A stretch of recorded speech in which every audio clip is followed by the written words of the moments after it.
1절부터 11절까지 교독합니다.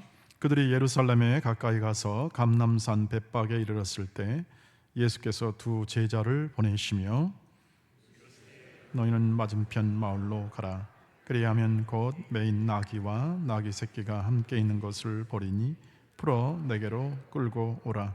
만일 누가 무슨 말을 하거든 주가 쓰시겠다 하라. 그리하면 즉시 보내리라 하시니 이는 선자를 통하여 하신 말씀을 이루려 하심이라.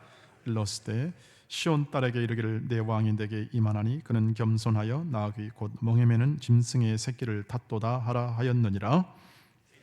가서 예수께서 명하신 대로 하여 나귀와 나귀 새끼를 끌고 와서 자기들의 겉옷을 그 위에 얹음에 예수께서 그 위에 타시니 무리의 대다수는 그들의 겉옷을 길에 펴고 다른 이들은 나뭇가지를 베어 길에 펴고 앞에서 가고 뒤에서 따르는 무리가 소리 높여 이르되 호산나 다윗의 자손이여 찬송하리로다. 주의 이름으로 오시는 이여 가장 높은 곳에서 호산나 하더라.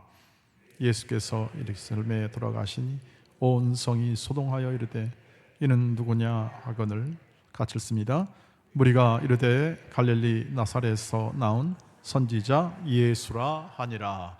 아멘, 아멘. 네, 오늘 이 본문은 우리가 지난 4월 달에 종려주일 때 함께 같이 읽었던 본문의 내용이기도 합니다. 요한복음에도 실려 있고 또 그래서 그때 이 내용을 종려주일 때 다뤘는데 오늘 이 순서에 따라서 다시 한번 이 내용을 가지고 은혜를 나누고자 합니다. 왜냐하면 늘 주님이 하시는 일은 반전이 있기 때문에 그렇습니다. 어떤 반전이 있었을까요? 어떤 내용으로 함께 이 본문에 나타난 예수님께서 메시지를 그 당시 증언했을까요? 함께 살펴보도록 그렇게 하겠습니다. 말씀드린 대로 우리가 읽은 본문은 예수님께서 예루살렘에 입성하신 그때의 일이었습니다. 지금 이 예수님께서 우리 말씀에서 나와 있지만 타신 것은 어린 나귀라고 되어 있고 그리고 군중들은 지금 이렇게 열렬히 환영을 하고 있습니다. 그리고 지금 분위기를 좀 살펴보면 이게 완전 축제 분위기죠.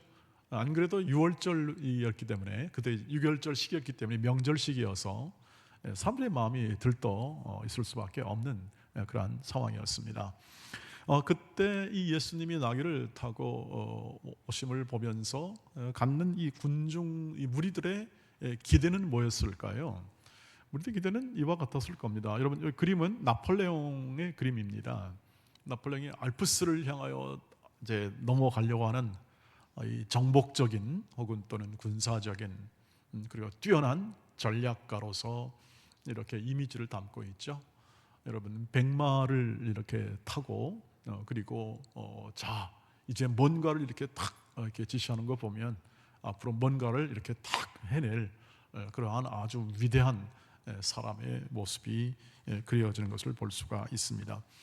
군중 무리들의 기도는 뭐냐면 지금 딱 이런 겁니다.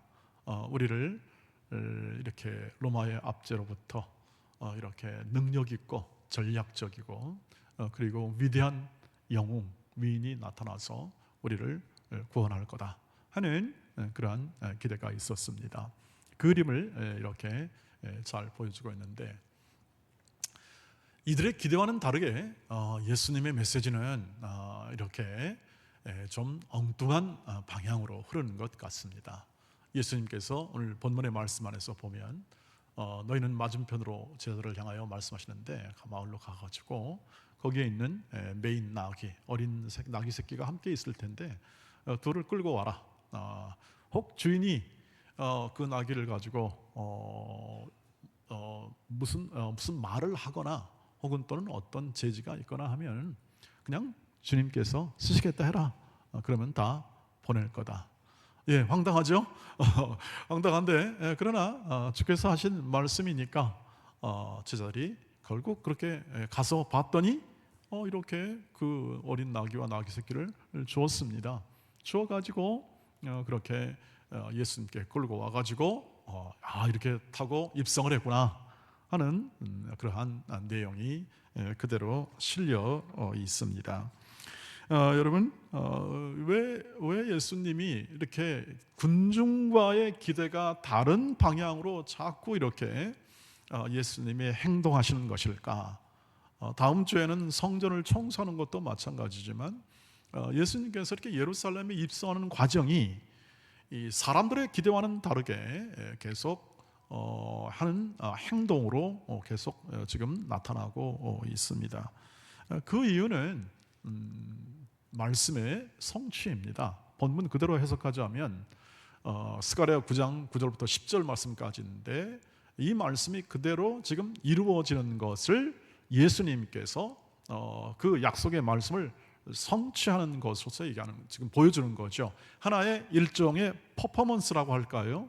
공연, 어떤 보여주는 것, 혹은 이렇게 그 어떤 그림, 어떤 그 행동으로서 어떤 메시지를 담고 있는 행동이 되겠죠.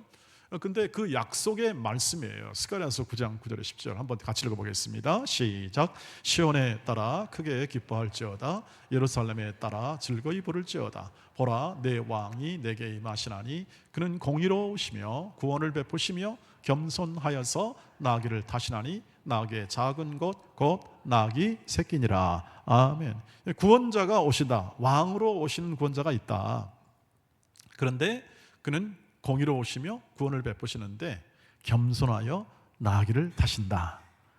이 말씀을 그대로 어떻게 합니까? 성취하는 겁니다.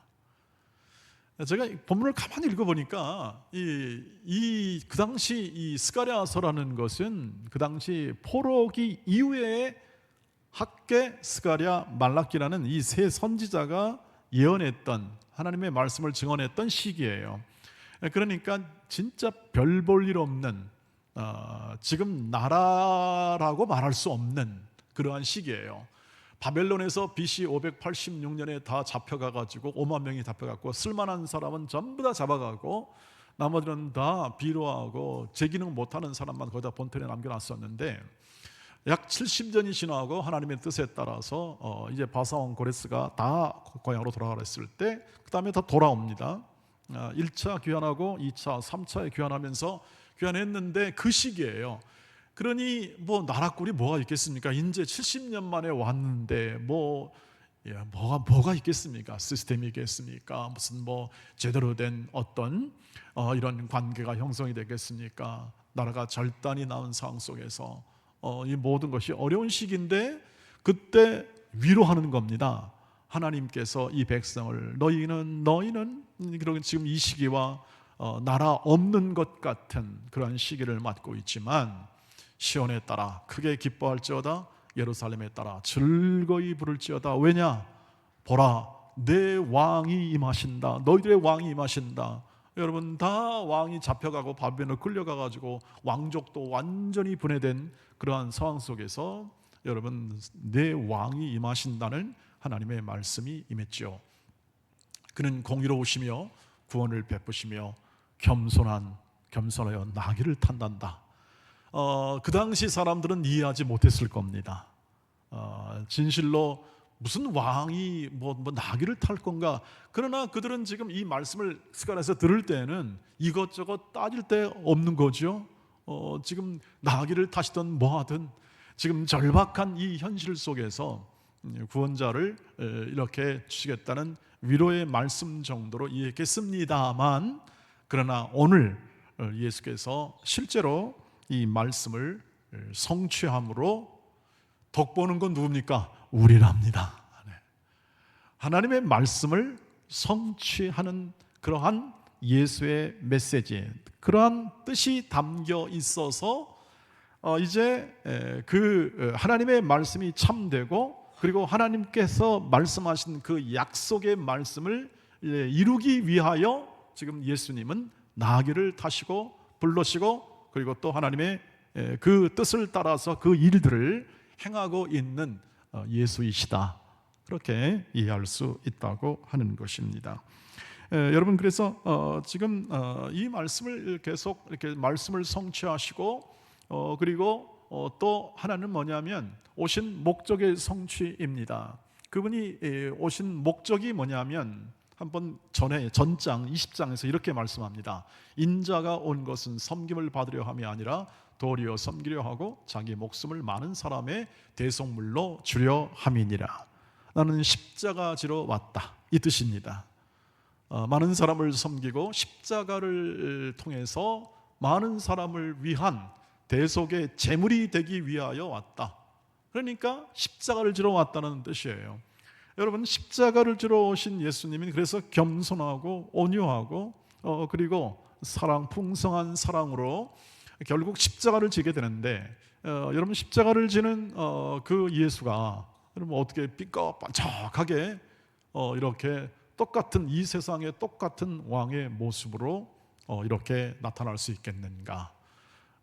겸손하게 말씀을 이루어 나귀를 타시고 왕으로 오셨으나 세상 사람들이 다 이해하지 못하는 형태로 주님은 자신의 길을 올곧게 한 걸음 한 걸음 걸어가서 예루살렘에 입성을 하고 그가 그 왕궁의 화려함으로 거할 것이 아니라 그는 골고다 언덕으로 향하여 걸어가서 십자가에 죽임을 당하고 구원을 완성하실 것이다 하는 일관된 예수 그리스도의 그 행하심을 이 나귀를 타심으로 지금 보여주고 있습니다.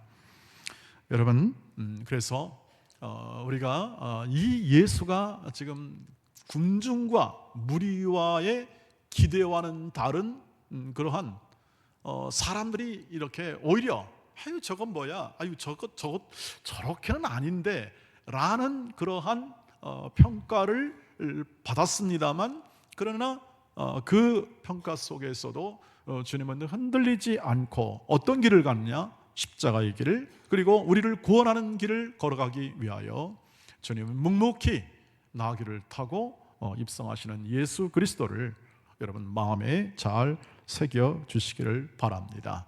그리고 그분이 어떤 분이냐 하는 것에 대한 먼저 그 무리들의 이해를 살펴보면 이러됩니다. 예수께서 예루살렘에 들어가시니 온 성이 수동하여 이르되 이는 누구냐 하거늘 무리가 이르되 갈릴리 나사렛에서 나온 선지자 예수라고 한다 라는 이 먼저 우리가 이 예수 그리스도가 어떤 분이냐를 먼저 우리가 생각하기 전에 이 무리들이 이해했던 그 오늘 성경 안의 마지막 이해를 먼저 좀 살펴보고자 합니다. 바로 이렇게 이제 예수님이 입성하니까 이 성 안에 소동이 났습니다. 왜냐하면 열광하니까, 이렇게 열렬주로 환영하니까 이런 그런 소동이 일어나고, 야, 저 사람이 과연 누구냐 하는 질문이 생겼습니다. 그러니까 무리가 이렇게 말했습니다. 갈릴리 나사렛에서 나온 선지자 예수라고 합니다. 이렇게 얘기를 합니다. 나사렛 예수, 우리에게는 친근한 이름이죠. 그러나 이 이름이 뭔 뜻을 가지고 있을까요? 시골뜨기 예수 이겁니다. 저 오지예요. 나사렛이란 저쪽 북쪽이에요. 오늘 우리나라로 말하면 저 항병북도 아오지 지역 뭐 이런 거 있지 않습니까? 우리가 제일 오지라고 할 때 저기 뭐 우리나라에도 오지가 있지 않습니까? 잘 어떤 행정력도 미치지 않고 그냥 이렇게 단절되다시피, 문화와 단절되다시피 하는 그런 오지들이 있지 않습니까? 나사렛은 그것을 말하고요. 단지 거기서 태어났기 때문에, 이렇게 나사렛 예수라는 자랐기 때문에, 태어난 곳은 베들레헴입니다만 이렇게 거기서 자란 출신이고 대부분의 삶을 거기서 보냈죠. 교육받고. 그래서 나사렛에서 나온 선지자랍디다. 자, 좋은 말처럼 들리죠?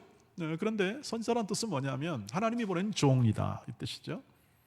그러니까 사람에 불과하다. 아직까지 그들이 그냥 하나의 좋은 사람, 좋은 선생, 어떤 하나님이 보낸 좋은 사람 정도로밖에 이해가 안 됐습니다.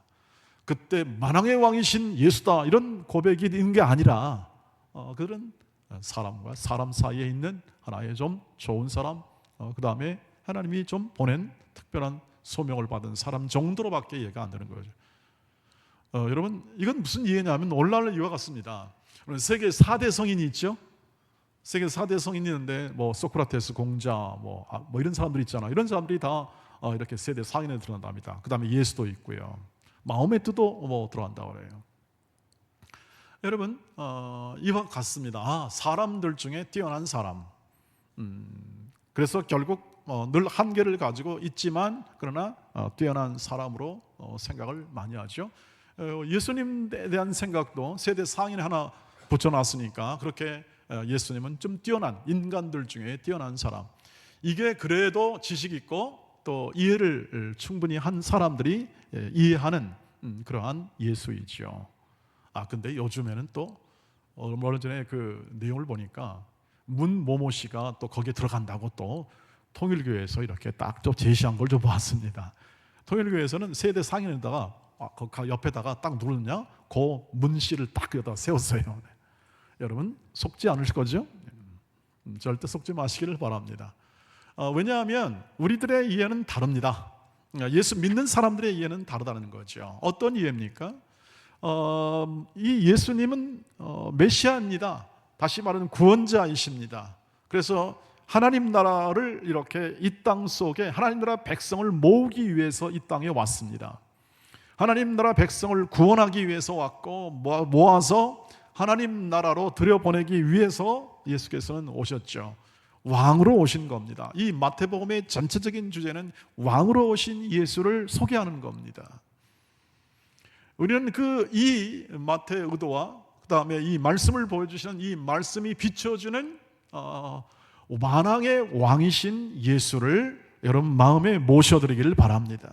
오늘 찾아오시는 이 예수가, 입성하시는 예수가 결국 사랑의 섬김을 통해서 우리를 위하여 십자가를 지시고 부활에 이르고 승천하시고 그리고 성령을 선물로 보내주셔서 우리의 삶을 지금도 완성시키고 계시는 우리의 왕이시다 하는 이해로 우리가 이 지금 무리들의 이해에 대비하여 우리의 모든 이해의 마음에 보다 확고한 믿음을 더하시기를 바랍니다.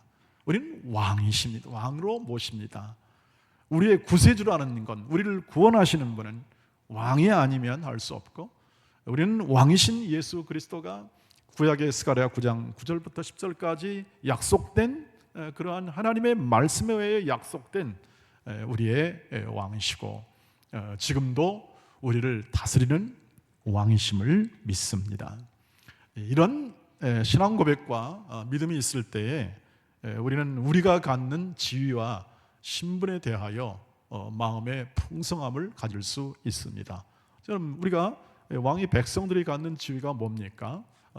한번 보시죠. 시작. 그러나 너희는 택하신 족속이요 왕 같은 제사장들이요 거룩한 나라요 그의 소유가 된 백성이니 이는 너희를 어두운 데서 불러내어 그의 기이한 빛에 들어가 계신 이의 아름다운 덕을 선포하게 하려 하심이라. 너희는 어떤 존재냐? 그래서 택하신 족속이다. 하나님이 선택한 족속입니다. 하나님이 여러 많은 사람들이 있지만 하나님이 픽업한 사람들이고 왕 같은 제사장들입니다. 하나님을 직접 만날 수 있는 놀라우신 이러한 아주 로열 패밀리라고 아시죠? 왕족들 이런 명칭을 받은 사람들이고 제사장들은 어떤 사람들이냐면 하나님을 직접 만나는 사람들입니다. 백성들을 중보해서 제사를 드리고 희생을 제사리는 하나님을 직접 만나는 사람입니다. 하나님 사람을 직접 볼 수가 없습니다. 왕을 직접 볼 수 있는 사람들은 특권층의 사람들이죠. 특권을 받은 사람들입니다. 절대 왕을 그냥 만날 수는 없죠. 그러나 우리를 그러한 사람들로 세웠고 거룩한 나라, 구별된 나라로 세웠습니다. 구별된 백성으로 세웠습니다. 모든 세상 속에 죄와 사망의 권세에 빠져 아무런 희망과 소망이 없이 결국 죽음으로 끝날 인생과 삶을 어떻게 합니까? 구별하는 겁니다. 불러내어서 그의 소유가 되었습니다. 그분의 것이 되었습니다. 여러분, 이 당시는 전부 다 소유가 누구의 것입니까? 왕입니다. 왕. 왕이 전부 다 소유합니다. 백성들도 다 왕 것이고, 그리고 또 나라도 다 왕의 것입니다. 왕의 주권 있지 않습니까? 이 왕의 주권, 왕이 다스리고 통치하는 모든 주권은 모든 나라에 가지고 있는 모든 자원과 모든 게 전부 다 왕에게 소유되어 있습니다. 그러니까 그의 소유가 되었다는 건 뭐냐면 위대하신 왕, 우리를 구원하신 겸손과 온유와 그리고 공의로운 왕이 결국 우리의 주인 되신다 하는 것을 얘기합니다. 그런데 그분이 어떻게 합니까? 우리를 어두운 데서 불러내어 빛에 들어가게 하신 놀라운 일을 행하신 분이시다. 그분은 우리를 사랑하시고 사랑하여 그 사랑을 온전히 우리 각 개인의 삶 가운데 이루신 분이다 하는 사실을, 그 아름다운 엑셀런시, 다시 말하면 아름다운 덕을 선포하는 자로 우리를 세워내셨다. 놀랍죠? 네. 우리를 선포하는 자로 세워내신 겁니다.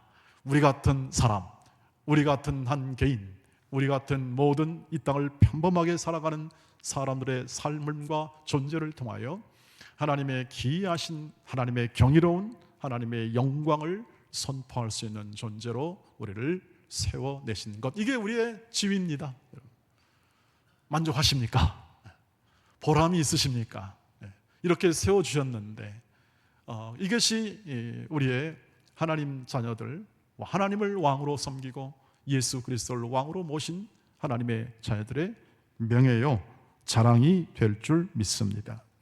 여러분, 그래서 참 우리의 신앙 고백이 중요합니다. 어떤 고백이 중요한가? 하나님이 나의 주인이시고 나의 반석이시요, 나의 요새이시요, 나의 생명이시요, 나의 사랑이시요, 나의 노래이십니다. 이런 고백이 들어올 때 여러분 아멘 하는 마음에 들거든, 이게 바로 믿음이구나, 이렇게 생각하시길 바랍니다.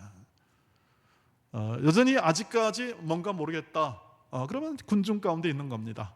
아직까지 그냥 좋은 분 한 사람, 아직까지 그냥 내 삶에 뭐 그렇게 크게 영향을 줄 것 같지는 않고, 그 좋은 지침 정도로만 생각하면 아직까지 우리에게 향한 하나님의 뜻이 더 온전히 눈이 떠지지 않는 것과 같습니다.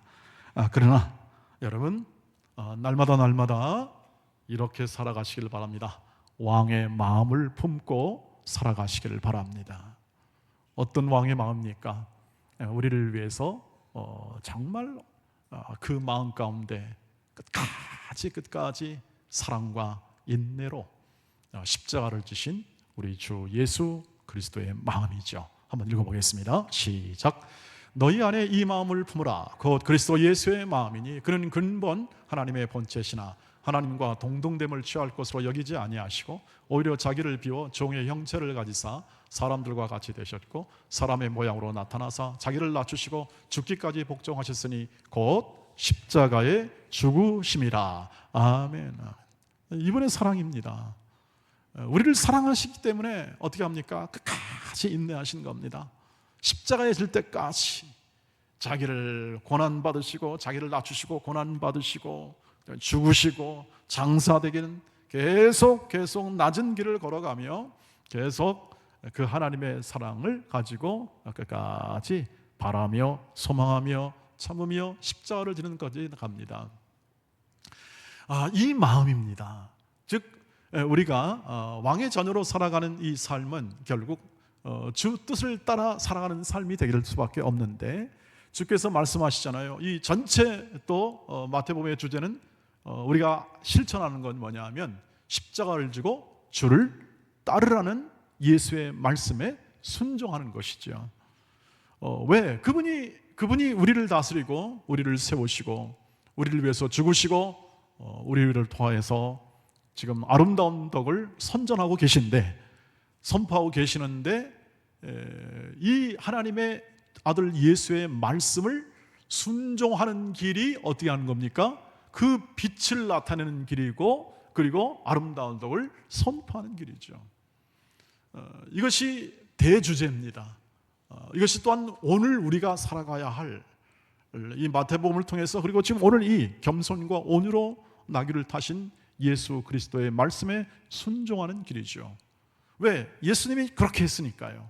예수님을 따르는 길로 걸어가려면 예수님이 했던 삶을 그대로 내 삶 가운데 복사하는 겁니다. 그대로 재현하는 겁니다.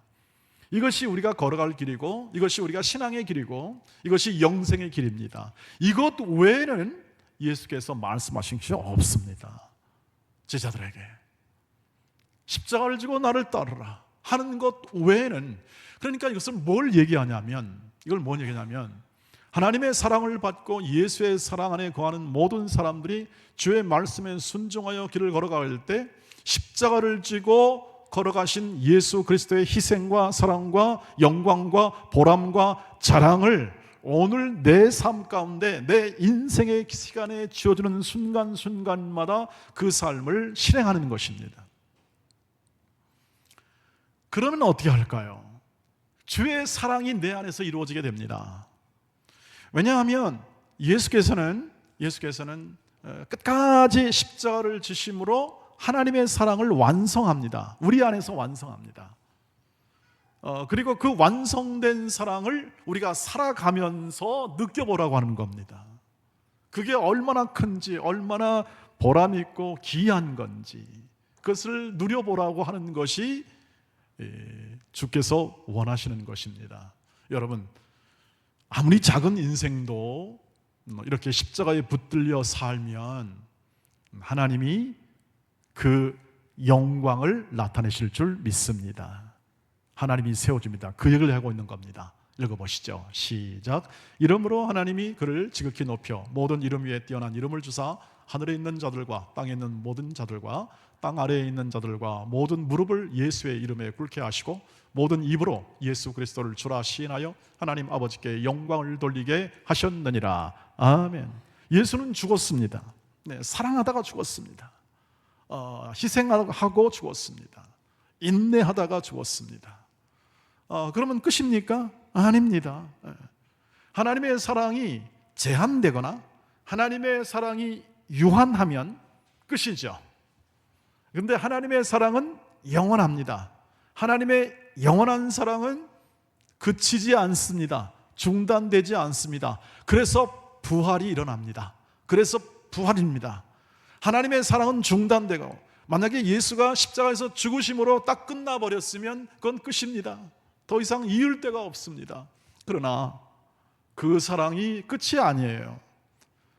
하나님의 사랑의 끝은 어딘가? 끝이 있다면 회복입니다. 온전함입니다. 그래서 부활이 있습니다. 그래서 사망에 매여 있게 놔두지 않습니다. 하나님이 절대 사망에 있게 놔두지를 않아요. 왜? 하나님의 사랑은 영원하기 때문에, 이기기 때문에, 항상 이기기 때문에 부활로서 뒤집어 하나님의 사랑의 온전성을 보여주는 것이 부활입니다. 참된 부활을 통해서, 그래서 우리도 나중에 부활한다고 그러잖아요. 아니, 그건 뭔 뚱딴지 같은 얘기입니까? 라고 할 수 있습니다. 우리도 나중에 부활한답니다. 그건 소망일 뿐이다 그러는데 그렇지 않습니다. 예수가 부활하심으로 우리가 부활할 것을 미리 보여준 겁니다. 우리는 예수 안에 있고 예수의 붙들림과 간섭 아래 있습니다. 작은 내 인생도 그 사랑과 그 안에 붙들린 인생은 결코 작다고 할 수 없습니다. 왜요? 하나님이 세우십니다. 하나님이 세우십니다. 그래서 주님이 원하시는 건 이겁니다. 내가 화려한 기적 혹은 업적을 통해 얻는 성공을 원하시는 것이 아닙니다. 나귀를 타고 가신 주님의 속도에 맞춰 하루하루 내게 맡겨진 십자가를 지고 일상을 걷는 순종을 원하심을 믿으시기를 주의 이름으로 축복합니다. 이것이 우리의 삶이고 우리의 걸어가는 길 속에 있는 목표가 되어야 할 줄 믿습니다.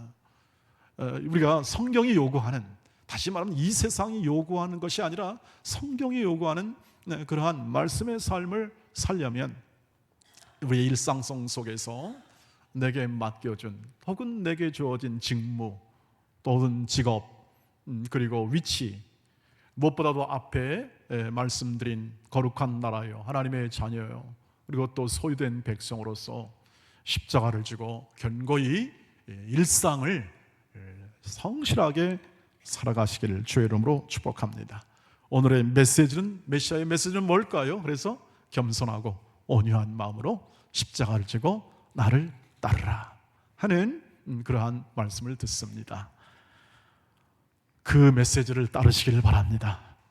메시아가 주신 메시지, 세상의 방식을 따라 사는 무리에서 나와서 십자가로 사는 제자의 삶을 따라가는 것이죠. 이후 제자들은 어떤 삶을 살았을까요? 이때도 제자들은 다 이해하지 못했습니다만, 그러나 성령께서 오시고, 부활하신 후에 성령께서 오시고, 그 성령께서 그들의 마음을 여사 이 예수께서 사셨던 십자가와 부활이 뭔지를 성령께서 가르쳐 주었습니다. 가르쳐 주고 그들은 정말 진실로 자신의 전 생애를 다하여 십자가를 지고 그 걸음을 따라가는 인생을 살았죠. 오늘 우리도 우리의 마음에 결심을 하는 것은 뭐냐면, 이 여름이 뜨겁고 우리 지치게 만들지라도 우리 안에 거하는 하나님의 사랑은 끝이 없으니 여러분 그 사랑에 힘입어 여러분이 가지고 있는 모든 삶의 정황, 가정, 일터, 삶의 모든 정황 속에서 깊은 사랑을 가지고, 즉 십자가의 사랑을 가지고 섬기고 나누고 그리고 환대하며 사시기를 주의 이름으로 축복합니다. 그것이 우리가 성장하는 길이고, 그것이 우리가 커져가는 길이고, 그것이 우리가 하나님의 자녀로서의 명예에 합당한 인생을 사는 길이죠. 이것 외에는 주님이 요청한 것이 없으니 우리가 걸어가는 길 속에 하나님의 자녀로서의 합당한 십자가 지는 삶, 정말 진실한 마음으로 살아갈 기회를 받았으니까 아무리 어떤 조건과 환경 속에서도 그 기회를 잃지 마시기를 바랍니다. 성령을 따라 살고, 그리고 또 그 성령께서 내게 하라고 하신 일을 충성스럽게 하고, 할 수 있는 한 타인을 위해 섬기고, 그리고 환대하고, 그리고 우리의 마음을 다하여 깊은 사랑을 가지고 가정을 사랑하고 이웃을 사랑하고, 그리고 또 우리 온 교회를 사랑하는 삶을 힘차게 이어가시기를 주의 이름으로 축복합니다. 기도하겠습니다. 자비하신 주님 고맙습니다. 우리에게 그냥 이대로 살게 하지 아니하시고 빛 가운데로 불러 구원을 경험하게 하시고 하나님의 사랑을 마음에 담고 살게 하시니 감사합니다. 우리의 걸음걸음마다 이 십자가의 사랑이 담겨 있으니 그 십자가를, 나의 몫에 태인 십자가를 지고 우리의 삶을 기쁨과 감사로 충성스럽게 살아가게 하옵소서. 주님이 세워줄 줄 믿습니다. 주님, 우리 온 동원의 하늘 가족들이 각각 모든 삶의 터전, 일터, 그리고 환경 속에서, 특별히 가정 속에서 이 깊은 십자가의 사랑의 삶을 순종하며 살아가게 하옵소서. 일상 속에서 이 십자가의 사랑을 나누게 하옵소서. 예수님의 이름으로 기도하옵나이다. 아멘.